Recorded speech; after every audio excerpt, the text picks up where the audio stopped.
Em Jonas capítulo 3, verso 1, Deus fala pela segunda vez com ele e dá a ordem para pregar contra a maldade de Nínive. Aqui Deus nos mostra que ele nunca desiste dos seus.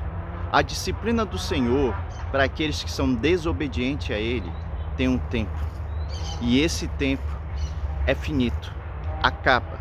E quando ele acaba, Deus chama novamente para que a pessoa venha ao arrependimento e volte a obedecê-lo. E Jonas passou por esse momento. Então ele reconheceu que ele precisava se arrepender e voltar a obedecer a Deus.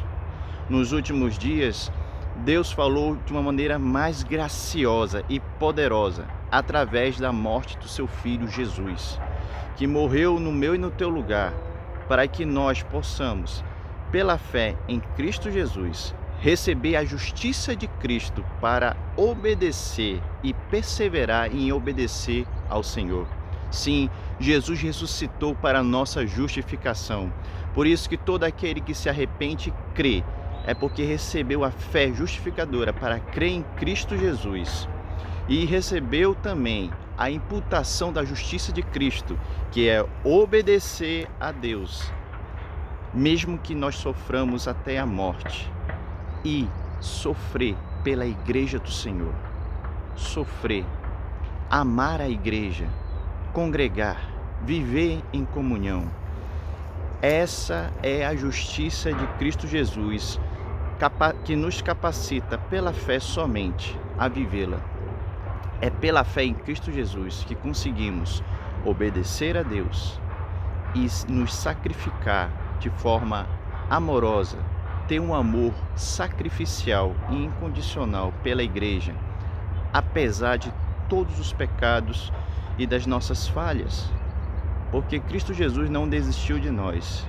E se nós temos a justiça de Cristo em nós, também não desistiremos de obedecer a Deus e de amar a sua igreja e fazer tudo o que for necessário para o crescimento, edificação e consolo da igreja do Senhor, porque a igreja é o corpo de Cristo.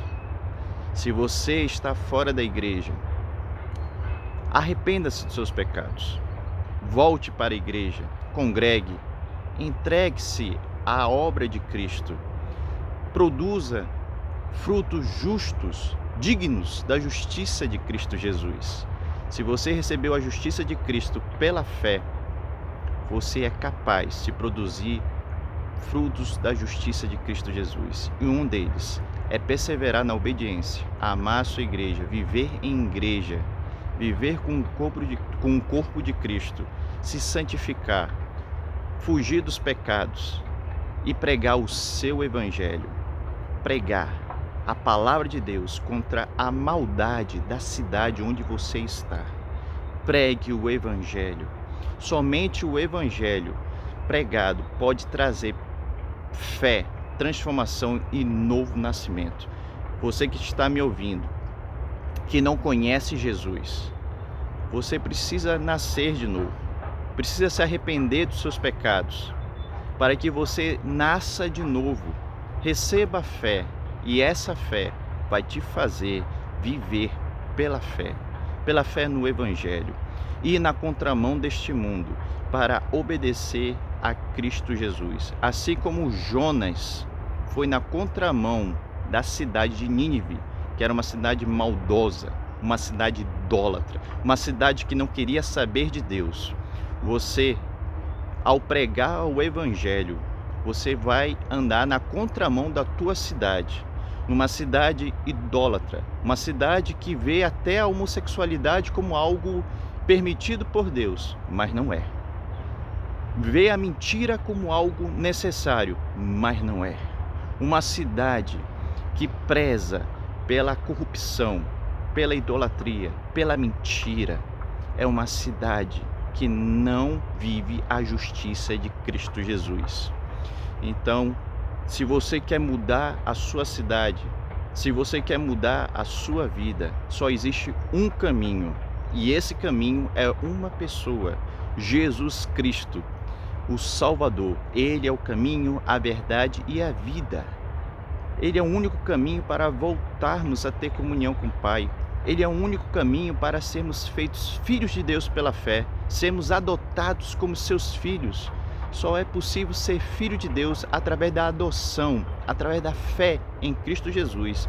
E essa fé vem de uma maneira sobrenatural. E se você recebeu essa fé, significa que você se arrependeu dos seus pecados, crê em Cristo, crê na palavra de Deus, que é a Bíblia Sagrada, e vai perseverar em pregar o seu Evangelho, viver o seu Evangelho somente pela fé em Cristo Jesus, mesmo que isso te custe tudo, toda a sua vida, toda a seu prestígio diante do mundo. Porque o mundo não quer saber da justiça de Cristo. Você falar que é crente é uma coisa, você viver a justiça de Cristo é outra.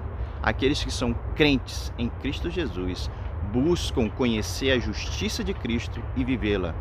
Buscam obedecer a Deus, o seu Evangelho, amar a igreja, congregar na igreja e contribuir, tanto financeiramente como através da pregação, para a expansão da igreja de Jesus. Deus te abençoe, em nome de Jesus.